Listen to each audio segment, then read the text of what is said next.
नमस्कार, मैं हूं आपके साथ वैशाली और आप देख रहे हैं अनंत टीवी लाइव।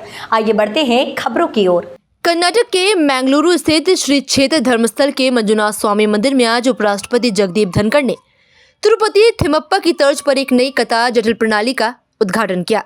इस पहल से दूर दराज से आने वाले श्रद्धालुओं को लंबी कतारों में खड़े होने से राहत मिलेगी और वे अधिक सहजता से भगवान के दर्शन कर सकेंगे।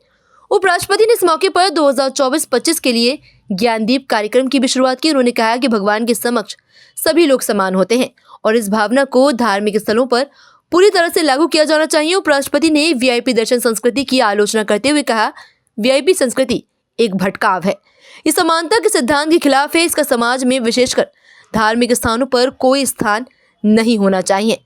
वीआईपी दर्शन का विचार दिव्यता के खिलाफ है और इसे समाप्त किया जाना चाहिए। उन्होंने धार्मिक स्थलों में समानता की आवश्यकता पर बल देते हुए कहा, धार्मिक संस्थान समानता का प्रतीक होते हैं क्योंकि भगवान के समक्ष कोई भी व्यक्ति बड़ा नहीं होता। हमें धार्मिक संस्थानों में समानता का पुनर्निर्माण करना होगा।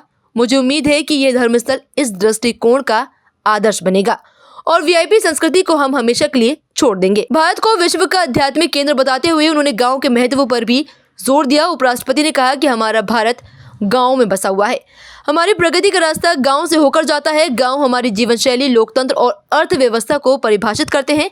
ये वही स्थान है जहां भारत की धड़कन गूंजती है।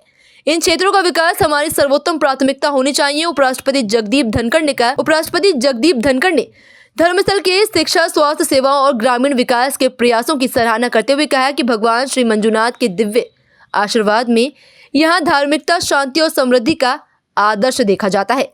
संध्या कतार परिसर सिर्फ एक भौतिक संरचना नहीं है, बल्कि ये हमारी समावेशिता, आतिथ्य और सेवा की सामूहिक प्रतिबद्धता का प्रतीक है। इससे पहले उपराष्ट्रपति ने मंजुनाथ स्वामी मंदिर में नए कतार परिसर की सुविधाओं का निरीक्षण भी किया, जिसमें 16 चौड़े गलियारों के साथ कुल 12,000 भक्तों के ठहरने की व्यवस्था है। यहाँ पर बारिश और धूप से बचाव के लिए सुविधाएं उपलब्ध हैं। साथ ही शौचालय और पीने के पानी की भी व्यवस्था की गई है। Of this complex is convenience for devotees and availing of technological advancements. India is a spiritual center of the world, and this place is a testament of it.